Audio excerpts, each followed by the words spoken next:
हमारा मन चंचल होता है कि नहीं। और जब मन चंचल होता है तो कभी कभी अच्छी बातें भी सोचता है और कभी कभी कुछ खराब बातें भी सोचता है। मैं तो अपने अनुभव से बात बता रहा हूँ आपको। और आपने भी जरूर इसके बारे में अनुभव किया होगा कि कभी कभी हमारा मन बहुत अच्छी बातें सोचता है, पवित्र बातें सोचता है और जो बाइबल के अनुसार है उसके बारे में सोचता है। फिर कभी कभी क्या होता है, बहक जाता है हमारा मन। क्या हो जाता है? बहक जाता है, भ्रष्ट हो जाता है और फिर हम शैतान की सुनने लगते हैं, ईविल स्पिरिट की सुनने लगते हैं। तो आज प्रश्न हमारे मसीही जीवनों में ये है कि क्या हमारा मन नया होता चला जाता है? अब प्रभु परमेश्वर का वचन तो यही कहता है भाई कि आपका मन, आपका मनुष्यत्व, आपका व्यवहार लगातार नया होता रहे। और इसी बात को सोचते हुए आज मैं आपके सामने एक नए सोच के बारे में बात करना मांगता हूँ। वो नया सोच जो हमारे प्रभु यीशु मसीह की मनसा है, जो हमारे प्रभु यीशु मसीह की मानसिकता है। जैसा कि आप इस डायग्राम में देख रहे हैं, ये व्यक्ति बड़े खुले रूप से, नए रूप से, नए व्यवहार से, नई मानसिकता से अपने अपने प्रभु यीशु मसीह को, परमेश्वर को प्रसन्न करता है। और यही आपको और मुझको भी करना है। क्या हमारी एक नई सोच है? और इसी नई सोच के बारे में परमेश्वर का वचन बहुत साफ रीति से आपके सामने और मेरे सामने कई बातें रखता है। तो आइए हम सिलसिलेवार इसके बारे में सोचें। लेकिन इससे पहले कि हम सोचें, मैं आपके सामने वो पूरा भाग पढ़ लेता हूं ताकि आप इस संदर्भ को, इसको संदर्भ में लेकर के आप उसको समझ सकें। मैं आपके लिए पढ़ना मांगता हूं इफिसियों उसका 4 अध्याय, इफिसियों उसका 4 अध्याय और उसका 22 पद से, कि तुम अपने चाल चलन के पुराने मनुष्यत्व को जो भरमाने वाली अभिलाषाओं के अनुसार भ्रष्ट होता जाता है उतार डालो और अपने मन के आत्मिक स्वभाव में नए बनते जाओ और नए मनुष्यत्व को पहन लो जो परमेश्वर के अनुसार सत्य की धार्मिकता और पवित्रता में सृजा गया है। इस कारण झूठ बोलना छोड़कर हर एक अपने पड़ोसी से सच बोले, क्योंकि हम आपस में एक दूसरे के अंग हैं। क्रोध तो करो पर पाप मत करो। सूर्य अस्त होने तक तुम्हारा क्रोध न रहे और न शैतान को अवसर दो। चोरी करने वाला फिर चोरी न करे, वरन अपने भले काम करने में अपने हाथों से परिश्रम करे, इसलिए कि जिससे प्रयोजन हो उसे देने को उसके पास कुछ हो। कोई गंदी बात तुम्हारे मुंह से न निकले, पर आवश्यकता के अनुसार वही निकले जो उन्नति के लिए उत्तम हो, ताकि उससे सुनने वालों पर अनुग्रह हो। परमेश्वर के पवित्र आत्मा को शोकित मत करो, जिससे तुम पर छुटकारे के दिन के लिए छाप दी गई है। सब प्रकार की कड़वाहट और प्रकोप और क्रोध और कलह और निंदा सब बैर भाव समेत तुमसे दूर की जाए। एक दूसरे पर कृपालु और करुणामय हो, और जैसे परमेश्वर ने मसीह में तुम्हारे अपराध क्षमा किए हैं, वैसे ही तुम भी एक दूसरे के अपराध को क्षमा करो। यहाँ तक मैं आपके लिए पढ़ना मांगता हूँ जो मैंने अभी आपके सामने पढ़ा, इफिसियों उसका 4 अध्याय 22 से 32 पद तक। अब आइए हम इसके बारे में थोड़ा सा ध्यान दें। नया मनुष्यत्व, पुराना मनुष्यत्व, पुराना विचार, पुरानी मानसिकता हमें उतारना है और नई मानसिकता को, नई सोच को, नए प्रकार के व्यवहार को अपने पूरे व्यक्तित्व में उतारना है। और इसी को आज मैं आपके सामने, जो परमेश्वर का वचन जो मैंने अभी आपके सामने पढ़ा, वो उसी के बारे में बताऊंगा। पहली बात हम देखते हैं कि जो पुराना मनुष्यत्व है उसको क्या करना है। पुराना जो सोच है, पुराना मनुष्यत्व का मतलब क्या है? पुराना मनुष्यत्व का मतलब है पुराने व्यवहार, पुरानी सोच, पुराने गाली गलौज, पुराने पाप, पुराने कमजोरियां, ये सब चीजें जो हैं ये पुराने मनुष्यत्व से संबंध रखती हैं। अब जैसे कि आप जानते हैं अच्छी तरह से, कई बार हम लोग नए कपड़े पहनते हैं, है कि नहीं? भाई पुराने हो गए कपड़े, कहीं फट गया या कहीं थोड़ा सा ज़्यादा गंदा हो गया, अब इसको फेंको, अब इस कमीज़ को, इस पैंट को, इस कपड़ों को उतारो और मैं एक नया लूँगा। और जब आप नए कपड़े को पहनते तो कैसा लगता? आहा हा, बहुत अच्छा लगता है कि नहीं? हाँ, नया है, साफ है, क्रीस है। और दूसरे ही बोलते अच्छा भैया जी नया ले आया, कंग्रेचुलेशन, नया कोट, नया शर्ट, कहाँ से खरीदा? कहने का मतलब ये है कि नया वस्त्र बहुत अच्छा लगता है। उसी प्रकार से हमारी नया व्यवहार, नई मानसिकता, नई सोच जो हमारे दिमाग से उभरती है, वो आपको और मुझको पहनना है। तो चलिए, क्या क्या चीजें हैं जो नए मनुष्यत्व को बताती है और क्या क्या चीजें हैं जो पुराने मनुष्यत्व को बताती है, जिसको हमें उतार के फेंक देना है, उसके ऊपर फिर वापस नहीं जाना है। चलिए मैं पढ़ लेता हूं। 22 पद में लिखा हुआ है कि तुम अपने चाल चलन के पुराने मनुष्यत्व को, जो भरमाने वाली अभिलाषाओं के अनुसार भ्रष्ट होता जाता है, उतार डालो। भरमाने वाली अभिलाषा क्या है? वो ईविल स्पिरिट, वो बुरी आत्मा जो शैतान की ओर से आती, हमारे दिमाग को कंट्रोल में लाती है। बैर भाव, झगड़ा, कला, ये जो अभी हम देखेंगे, ये क्या है? पुराना मनुष्यत्व है। जब हम प्रभु यीशु मसीह में हैं तो हम क्या है? नई सृष्टि है। आपने सुना होगा, है ना, लिखा हुआ है कि जो कोई प्रभु यीशु मसीह में है वो क्या है? नई सृष्टि। पुरानी बातें बीत गई, देखो हर बात क्या हो गई? नई हो गई। नई सोच, नया गीत, नया व्यवहार, नई मानसिकता। और इसी नई मानसिकता के लिए पहले हमको पुराने मनुष्यत्व को उतारना है, पुराने कपड़ों को फेंकना है, तभी जाकर के हम नया पहनेंगे। अब बड़ी अजीब सी बात होगी ना कि नए कपड़े हम पुराने कपड़ों के ऊपर पहने। कभी ऐसा होता है? आप हंसेंगे बात सुन करके, लेकिन कभी नहीं होता है। हम पुराने कपड़ों को क्या करते हैं? निकाल देते हैं, फेंक देते हैं, और जो भी है ना, नया कपड़ा पहनते हैं। ठीक उसी प्रकार से हमारे पुराने मनुष्यत्व को, जो भरमाने वाली अभिलाषाएं, लस्ट हैं, है ना, तीव्र इच्छाएं जो परमेश्वर के वचन के खिलाफ हैं, वो हमें उतार कर फेंकना है। और ये परमेश्वर का अनुग्रह करता है जब हम उससे प्रार्थना करें, प्रभु तू मेरी पुरानी अभिलाषाओं को, पुराने मस्तिष्क को, पुराने मानसिकता को, पुरानी सोच को अपने पवित्र आत्मा के द्वारा उतार करके फेंकवा दे। और फिर क्या लिखा है 23 पद में? यहाँ लिखा हुआ है, और अपने मन के आत्मिक स्वभाव में क्या होते जाओ? नए बनते जाओ। पुराना वाला फेंक दिया, नया वाला ले आया। पुराने कपड़े फेंक दिए, नए कपड़े पहने। पुराना मनुष्यत्व फिर उतार डाला, नए मनुष्यत्व को पहन लिया। और वह नया मनुष्यत्व तो तभी हम पहनेंगे जब पवित्र आत्मा मेरे जीवन का कंट्रोलर है, नियंत्रण है ना, नियंत्रक है। ठीक है, तो अपने मन के आत्मिक स्वभाव में कैसे होते जाना? हमें नया बनते जाना, नया बनते जाना, नई सोच, नया होते रहना, है ना। अब लिखा हुआ है 24 पद में कि नए मनुष्यत्व को पहन लो। पुराने को तो उतार दिया हमने, अब नए मनुष्यत्व को, नई आत्मा को पहन लो, जो परमेश्वर के अनुसार सत्य की धार्मिकता और पवित्रता में क्या किया गया है? सृजा गया है। हाँ, परमेश्वर हमें इसलिए सृजा कि हम पाप में देह को, पाप में शरीर को, पाप में मनसा को, मानसिकता को उतार करके, फेंक करके नई मानसिकता को धारण करें, नए वस्त्र को धारण करें, पवित्रता को धारण करें। पहला पत्रस में क्या लिखा है? शायद आप जानते होंगे, पवित्र बनो क्योंकि मैं पवित्र हूं। तो पवित्रता को धारना है। पवित्रता को धारने के लिए पवित्र आत्मा का नियंत्रण बहुत अत्यंत जरूरी है।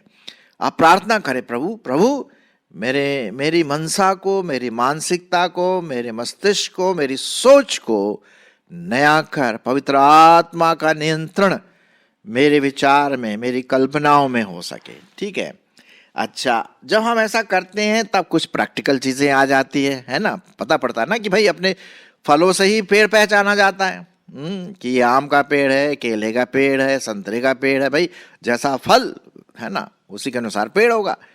तो आत्मिक पेड़ के लिए भी कुछ नकारात्मक चीजें हैं और कुछ सकारात्मक चीजें हैं। नकारात्मक चीजें हमें उठा करके फेंकना है, सकारात्मक चीजें पॉजिटिव थिंग जो पवित्र आत्मा से संबंधित है उसको पहन करके आगे बढ़ना है। तो 25वां पद बहुत इंपॉर्टेंट है। क्या लिखा हुआ है?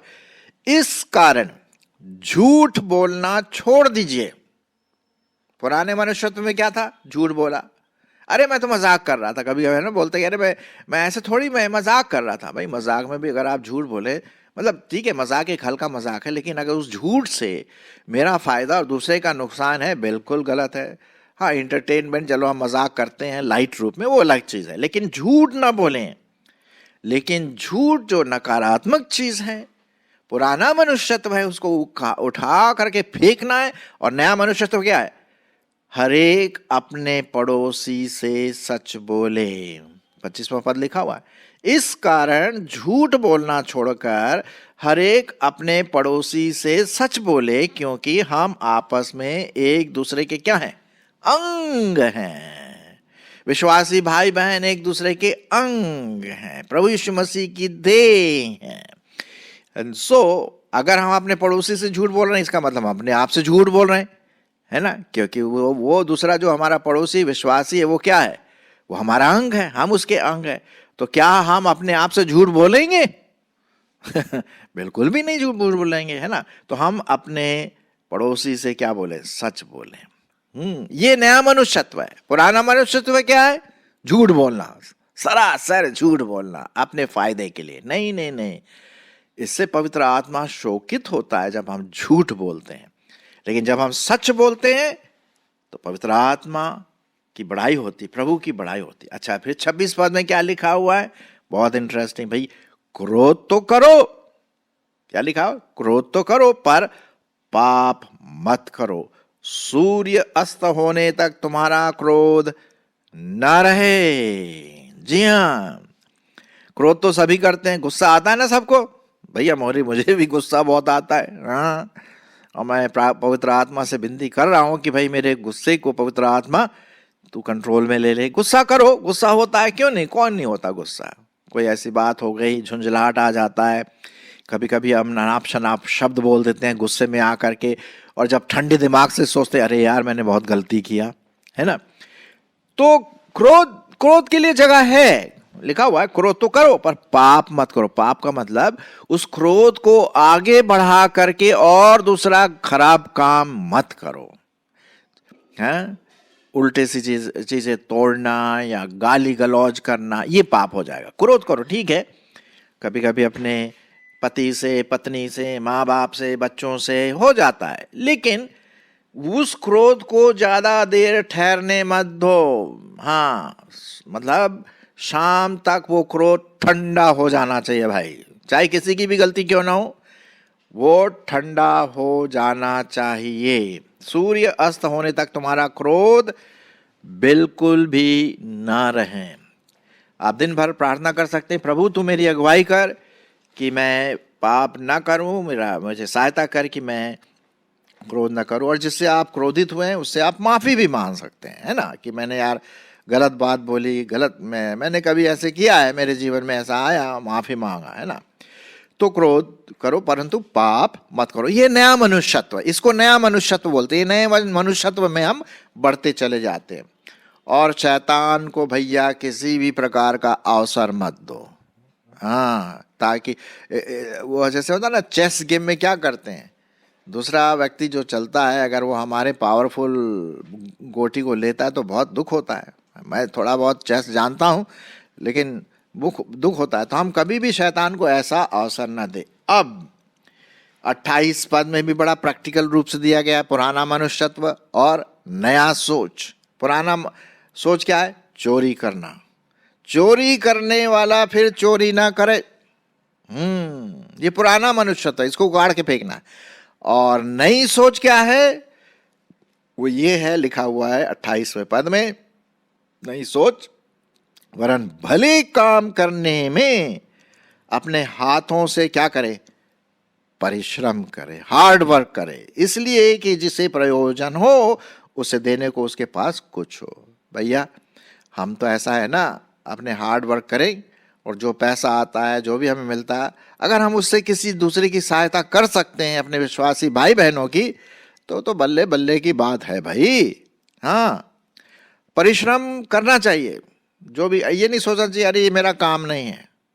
गंदा काम, अगर नाली साफ करना, ये करना, झाड़ू लगाना, वो करना है, क्योंकि आप और मैं प्रभु के बुलाए गए हैं, तो हमें हाथों से परिश्रम करना। हम क्यों दूसरे को बोले? हाँ, तो अपने हाथों से परिश्रम करें। ये नई सोच है।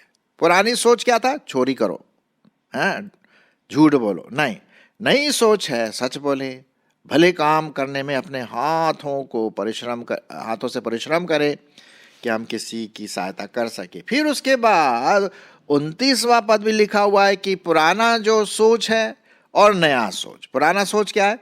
29वां पद, कोई गंदी बात तुम्हारे मुंह से न निकले। ये पुरानी सोच है, ये पुराने कपड़े हैं, ये पुराना मनुष्यत्व है, ये पुरानी मानसिकता है। ठीक है, कोई गंदी बात तुम्हारे मुंह से न निकले, पर अब नई सोच देखिए, पर आवश्यकता के अनुसार वही निकले जो उन्नति के लिए उत्तम हो, ताकि उससे सुनने वालों पर क्या हो? अनुग्रह हो, है ना। हाँ, कभी कभी क्या होता है, अगर आपने देखा होगा, कभी कभी जब हम बस में जाते हैं तो अरे साहब वहाँ खूब गाली गलौज होती है, हर हर वाक्य के बाद एक गाली। नहीं नहीं नहीं, हमें नहीं करना। हमारी सोच नहीं है, हमारे अंदर पवित्र आत्मा है, हमारे अंदर प्रभु यीशु मसीह है, तो उसका जो सोच है वो हमारा सोच होना है, नई सोच। पुराना खत्म हो गया, गंदी गाली देते थे पुराने समय में, हाँ, उल्टी सीधी, हाँ। लेकिन अब क्या है? ऐसी बातें करे कि सुनने वालों पर भी क्या हो? अच्छा लगे, मिठास लगे, उन्नति का कारण हो, दूसरे लोग प्रभावित हो, इनकरेज्ड हो, प्रोत्साहित हो। ये है नई सोच। हाँ, प्रभु यीशु मसीह की मनसा, प्रभु यीशु मसीह की मानसिकता, इसको हम बोलते हैं नई सोच। सो आवश्यकता के अनुसार वही निकले जो दूसरों की उन्नति का कारण हो, ताकि सुनने वालों पर क्या हो? अनुग्रह हो। बोलेंगे हाँ, बहुत अच्छा बोला। फिर उसके बाद फिर और देख लेते हैं जरा 30 पद, और परमेश्वर के पवित्र आत्मा को शोकित मत करो, जिससे तुम पर छुटकारे के दिन के लिए क्या लगा दी है? छाप लगा दी है साहब।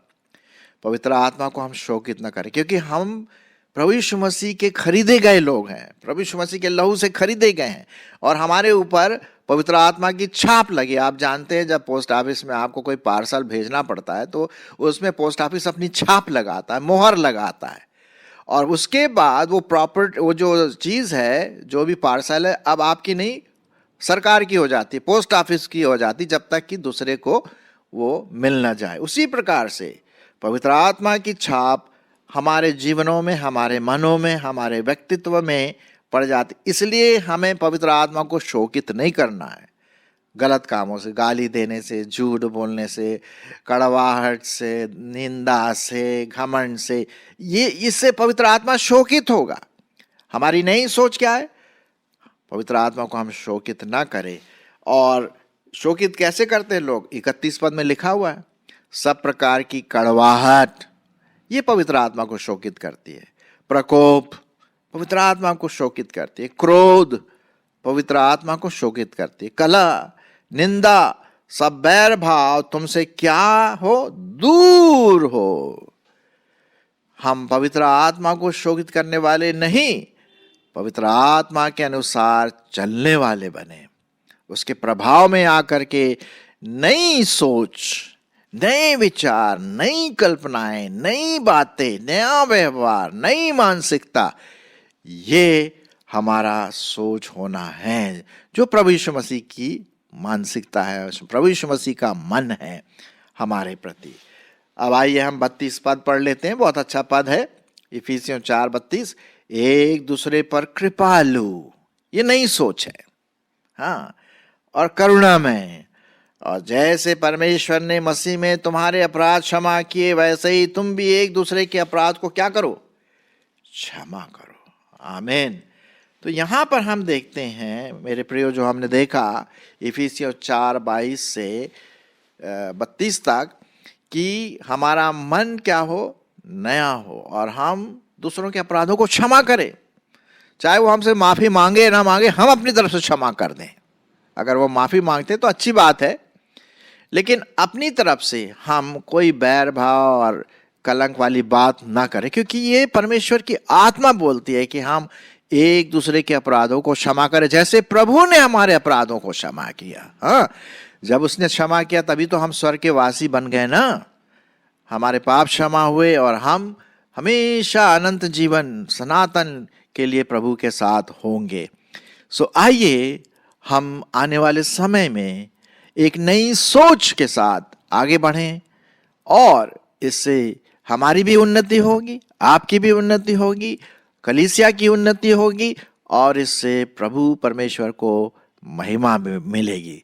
सो है ना, हम प्रभु यीशु मसीह का मनसा, प्रभु यीशु मसीह का मन अपनी सोच में रख लें।